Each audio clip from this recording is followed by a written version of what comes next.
काय सांगणार भाऊ? काल शिवसेनेच्या बंडखोरीनंतर आज या ठिकाणी आपल्या नेत्यांची बैठक पार पडलेली आहे. महायुतीची एकत्रित भूमिका काय असणार आहे पुढच्या काळात निवडणुकीमध्ये? आता कोणाला विचार बोला तुम्ही.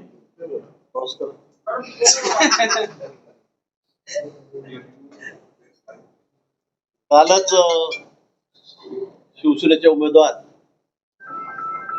रेश्मा काळे या आमचे शिवसेनेचे नेते माननीय एकनाथजी शिंदे यांना भेटायला त्यांच्या गावीच गेलेल्या होत्या. त्यांची भेट त्या ठिकाणी झाली आणि त्यांनी त्या ठिकाणी जाहीर केलं. माननीय शिंदे साहेबांनी सांगितलं, उमेदवारांनी सांगितलं, त्यांनी जाहीर केलं की मी माझी उमेदवारी या ठिकाणी तर मागे घेत आहे. महायुतीचा आता इथे एकच उमेदवार आहे, नंदकिशोर महाजन हे एकच उमेदवार या ठिकाणी आहेत. नाशिक आणि जळगाव दोन ठिकाणी टाय झालेला होता, पण नाशिकला परवाच गोकुळ गीते यांनी आपली माघार केली आणि काल रेश्मा काळे यांनी जळगावमध्ये माघार केली. त्यामुळे आता या दोन्ही ठिकाणी चित्र स्पष्ट झालेलं आहे. नाशिकमध्ये दराडे आहेत, ते उमेदवार आहेत, आणि इथे आमच्या तर नंदकिशोर महाजन हे उमेदवार आहेत. एकतर्फी निवडणूक आहे, म्हणजे मोठ्या मताधिक्याने ते या ठिकाणी निवडून येतील या बाबतीत कोणाची मला शंका नाही. पण 11 ठिकाणी निवडणुका आहेत राज्यामध्ये, 6 ठिकाणी बिनविरोध झालेले आहेत आणि 11च्या 11 ठिकाणी आमचे उमेदवार मोठ्या मताधिक्याने या ठिकाणी निवडून येतील. महायुतीचाच कौल सर्व मतदार या ठिकाणी देतील, या बाबतीत कुणाच्या मनामध्ये मला वाटतं शंका असण्याचं कारण नाही. विरोधकांचं खातं सुद्धा उघडणार नाही, कुठेही एकही आमदार त्यांचा निवडून येणार नाही. जी परिस्थिती महापालिकेत झाली, नगरपालिकांमध्ये झाली राज्यामध्ये, त्यापेक्षाही दारुण पराभव विरोधकांचा यावेळेला सुद्धा होणार आहे. महागारीच्या शेवटच्या दिवशी तुम्ही जळगावमध्ये आला होता, त्यामुळे गोकुळ गीतेंची जी माघार राहिलेली होती आणि कुठेतरी तुमची खेळी आहे अशी चर्चा देखील नाशिक वर्तुळात होत होती की तुमच्याकडे जळगावचं बहुमत होतं आणि नाशिकची जागा तुम्ही काढण्याच्या प्रयत्नात होतात, मात्र ही खेळी फसली आहे का? ही खेळी होती का? काय सांगतो? कुठलीही खेळी नाही. मला माहिती आहे, मी पोटात काही नोटात काही असं कधी वागत नाही. मी मान्य शिंदे साहेबांना शब्द दिला होता की तुम्ही काळजी करू नका, ही माघार होणार म्हणजे होणार, ही जबाबदारी माझी. जसं गीतेंनी सांगितलं होतं की गिरीश भाऊ आमचे नेते आहेत, ते सांगतील ते आम्ही करू. थोडा उशीर लागला, थोडा उशीर नक्की लागला, लवकर व्हायला पाहिजे होतं, पण ते उशिरा झाली माघार. पण आम्ही ती माघार त्या ठिकाणी केली आणि आता तिथं स्पष्ट झालेलं आहे. त्यामुळे खेळीगिळी कुठेही नाही. जळगावला सुद्धा तीच परिस्थिती आहे.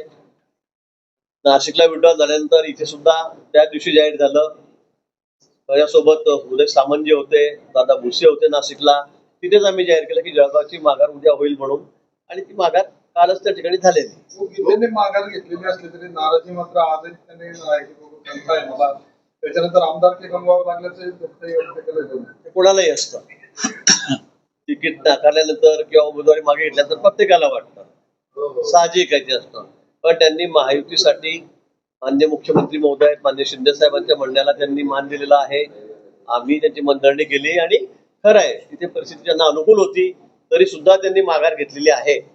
तर शिल्लक त्यांच्या मनामध्ये असेल, दुःख त्यांना वाटेल, त्याबद्दल काही वाद नाही. पण महायुतीसाठी त्यांनी ती माघार घेतलेली आहे.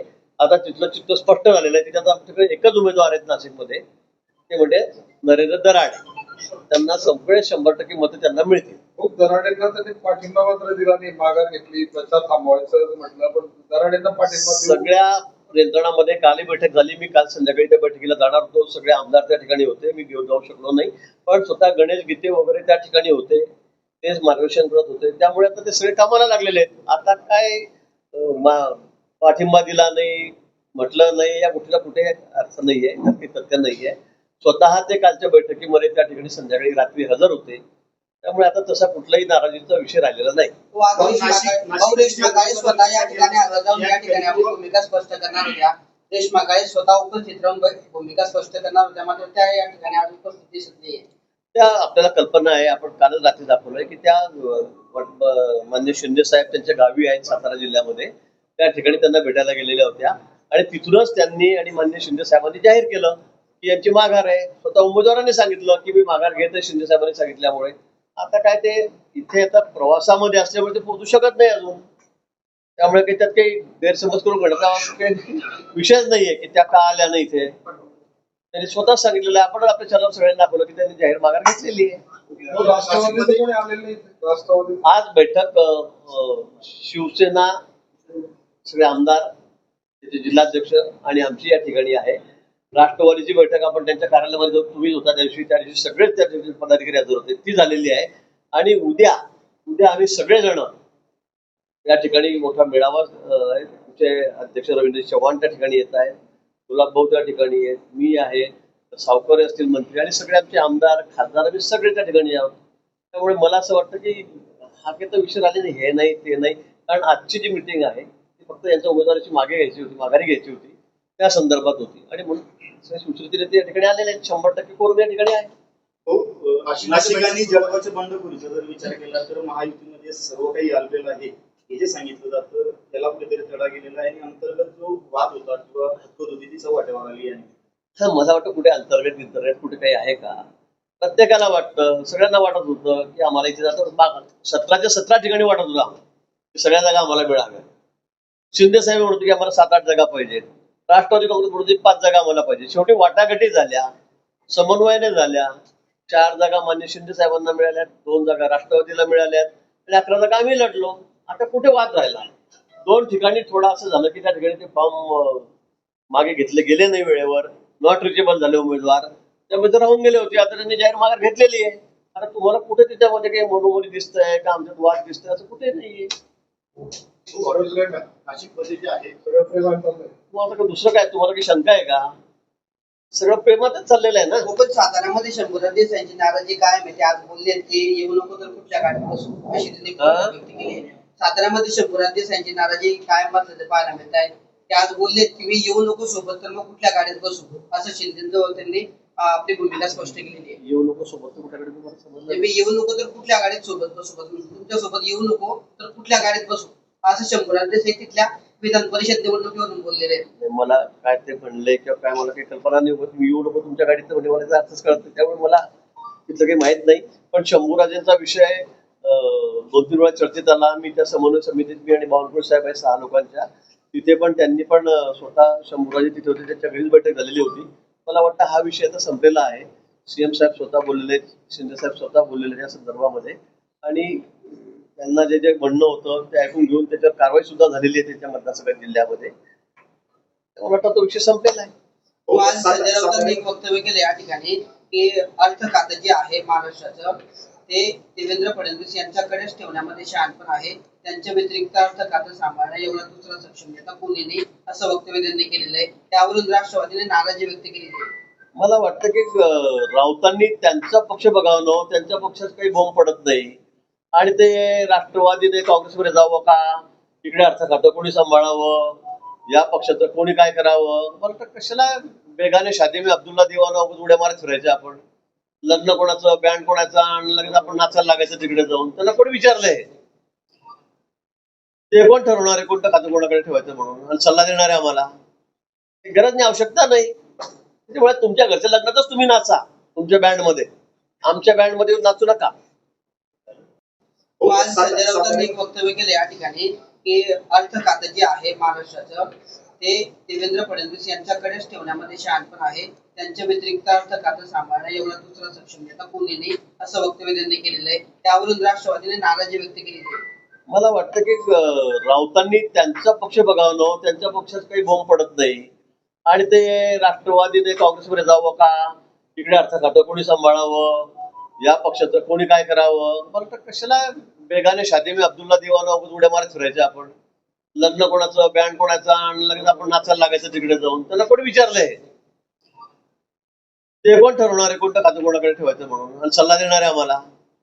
गरज नाही, आवश्यकता नाही. त्याच्यामुळे तुमच्या घरच्या लग्नातच तुम्ही नाचा तुमच्या बँडमध्ये, आमच्या बँडमध्ये नाचू नका. यावर अनिल पाटलांनी असं म्हटलंय की त्यावेळेस त्यांचे मुख्यमंत्री होते ते देखील महाराष्ट्र सांभाळण्यामध्ये सक्षम नव्हते. उद्धव ठाकरे ज्यावेळेस मुख्यमंत्री होते त्यावेळेस देखील राज्यात अशी चर्चा होती की ते राज्याचा कारभार सांभाळायला सक्षम नाहीत. हे सगळ्या राज्यांनी बघितलेलं आहे. त्यांना कोणाला सांगायची गरजच नाही. ते कोणाला आम्हाला सांगायची गरजच नाही. ते सगळ्या राज्यांनी बघितलंय की मुख्यमंत्री असताना हे वादळ एक दिवस सुद्धा विधानसभेत आले नाही, एक दिवस मंत्रालयाची पायरी चढले नाही, कोरोनाच्या काळामध्ये घराचा उंबरठा ओलांडला नाही त्यांनी, आमदारांना भेटले नाही त्यांच्या. का गेले सगळे आमदार त्याच्यापासून दूर? कोणालाच भेटायचं नाही, कोणाला वेळ द्यायचा नाही, कोणाचं ऐकून घ्यायचं नाही. मी आणि माझा परिवार त्याच्या बाहेर ते पडलेच नाही, मातोश्रीच्या बाहेर पडले नाही. त्यामुळे सगळे आमदार त्यांना सोडून गेलेत. त्यात काही नवीन सांगण्याची गरज नाहीये. आणि म्हणून आपण आपल्या घरामध्ये बघावं, लोकांना फुकट सल्ला देऊ नका. हा कसं सांभाळेल, तो कसा चांगला, हा कसं बरोबर सक्षम, हा कसा असक्षम. त्यापेक्षा आपण काय केलं, आपल्या घरामध्ये सल्ला द्या जरा, काही फायदा होईल थोडासा राजकीय. कर्जमाफीच्या आगामी संदर्भात रोहित पवारांनी आता आंदोलन सुरू केले पंढरपूर. नाही, रोहित पवारांच्या आंदोलनाला कुठलाही अडचण नाही. रोहित पवारांना सध्या सगळ्या फक्त टीआरपी घ्यायचा असतो, त्यांना चॅनलमध्ये रोज राहायचं असतं, काही ना काही नवीन नाटक त्यांचा असतो. त्या ठिकाणी मला असं वाटतंय अजून ते नवीन आहे, ठीक आहे आता. पण खरं म्हणजे एवढी मोठी योजना पहिल्यांदा आणि कुठलीही निवडणूक नसताना आमच्या सरकारने त्या ठिकाणी आणली. काही नाही म्हणजे कुठे निवडणूक आल्यावर तरी कोणीतरी सर तोंडावर असताना तरी कुठे कुठे असे निर्णय करतात. पण शेतकरी अडचणीत आहे त्याची आम्हाला कल्पना आहे. माननीय मुख्यमंत्री आहेत, आमचे शिंदे साहेब आहेत, आमच्या पवारताई आहेत. मला वाटतं त्यांनी त्या सगळ्या गरजा ओळखून, शेतकऱ्याची परिस्थिती बघून स्वतःहून आम्ही कर्जमाफी अचानक म्हणजे कोणाला कल्पनाही नसताना एका कॅबिनेटमध्ये मुख्यमंत्र्यांनी लगेच त्या ठिकाणी प्रस्ताव आणला, उपमुख्यमंत्र्यांनी, आणि तो ठेवला आणि कर्जमाफी केलेली आहे. आता ती अशी झाली पाहिजे, ती तशी झाली पाहिजे. जवळपास 37-38 कोटी रुपये आम्ही शेतकऱ्यांना माफी करतोय. आणि एवढं माफी केल्यावर तुम्ही काहीतरी आपल्याला मुद्दाम क्रेडिट घ्यायचा प्रयत्न करतायत, कुठेतरी आमच्यामुळे काहीतरी झालं असं दाखवण्याचा प्रयत्न करतायत. आपलं सरकार असताना आपण काय बोंब पाडली विचारा जर आपल्या घरामध्ये. आजोबांना विचारा, आपण किती वेळा कर्जमाफी केली, आपण शेतकऱ्यांना काय मदत केली. आमचं सरकार असताना या 12 वर्षामध्ये आम्ही किती मदत केली शेतकऱ्यांना याचं एकदा कॅल्क्युलेशन करून बघा. पण आपल्याला नुसतं काहीतरी प्रसिद्धी पाहिजे. एकच दिवस झालं उपोषण करून, फक्त संध्याकाळी जेवले नाही काल आणि झोपून गेलेले आहेत, जसं की काय झालं काय. आता आम्ही 12 दिवस उपोषण केलेले आहेत. म्हणजे ते इतके नाटकीपणा तर लोकांना दिसतोय, समजतोय. त्यामुळे लोक काय अशा भूतथापाला त्याच्या बळी पडणार नाही. आम्ही कर्जमाफी प्रामाणिकपणे केलेली आहे, लोकांना त्याचा लाभ मिळणार. अजित नवले प्रत्येकाच्या आंदोलन पाठिंबा देतात. असं कुठलं राज्यामधलं आंदोलन नाही की जिथे अजित नवले जात नाहीत आणि पाठिंबा देत नाही. शेतकऱ्यांचं कुठलं आंदोलन आलं ते तिथे जातात. सातारा जिल्ह्यात देखील महायुती अंतर्गत मतभेद समोर आलेले आहेत. आता झाला तो मंत्री शंभूराज देसाई असतील, झाला तो विषय. हो, आता घाटकोपरनंतर दादरमध्ये 17 जागा आमच्या निवडून येतील, एकही जागा आम्ही हरणार नाही.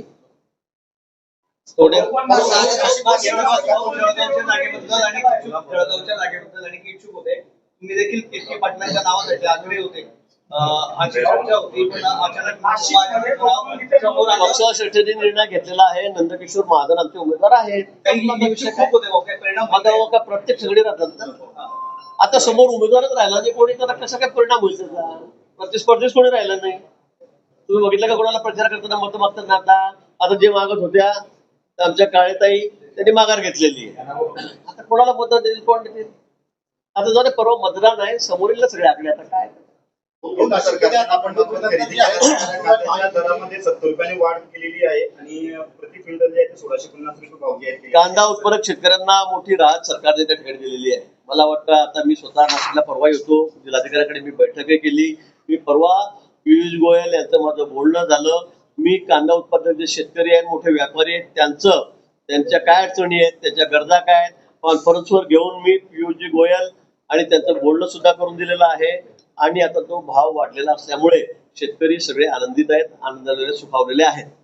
नाशिकमध्ये आता बंडखोर जी आहे ती महायुतीची बैठक सुरू आहे आणि त्या बैठकीनंतर पॉलिटिक्समध्ये हॉटेल पॉलिटिक्स या ठिकाणी बैठक सुरू आहे आणि दादांना सहलीला रवाना केलं जाणार आहे. असेल मला माहिती. मी आज संध्याकाळी नाशिकला जाणार आहे. कालच्या बैठकीला मी जाऊ शकलो नाही, पण मी व्हिडिओ कॉन्फरन्सवरून त्या ठिकाणी भाषण केलं किंवा त्यांच्याशी काय बोलायचे होते त्या सूचना त्यांनी त्या ठिकाणी केलेल्या आहेत. आमचे सगळे आमदार त्या ठिकाणी होते, आमचे सर्व जिल्हा पदाधिकारी होते आणि शिवसेनेचे राष्ट्रवादीचे सगळे पदाधिकारी. भुजबळ साहेब बाहेरगावी असल्यामुळे ते येऊ शकले नाही, पण सर्वजण त्यांचे प्रतिनिधी त्या ठिकाणी हजर होते. पण सगळेजण सर्व पक्षीय महायुतीचे सगळे घटक पक्षाचे सगळे नेते नाशिकमध्ये काल संध्याकाळी बैठकीला हजर होते. आजही तिथे कोकण तिथेच निवडून येतील अशी शक्यता आहे. नगरसेवकांमध्ये नाराजी. बरं, मग परवा निकाल लागला भेटू आपण. पण तो दगा फटका लक्षात घेता ही काळजी घेतली जाते का सगळ्या मतदारांना ठाण्याला हॉटेलमध्ये हलवलं जात आहे? कुठेही दगा फटका नाहीये, कुठे काही गडबड नाहीये. तुम्ही बघा किती मतं पडतील ते, आणि 99% मतं एखाद दुसरं चुकलं चाकलं तर जाईल, बाकी सगळे मतं आमच्याकडे राहतील. जर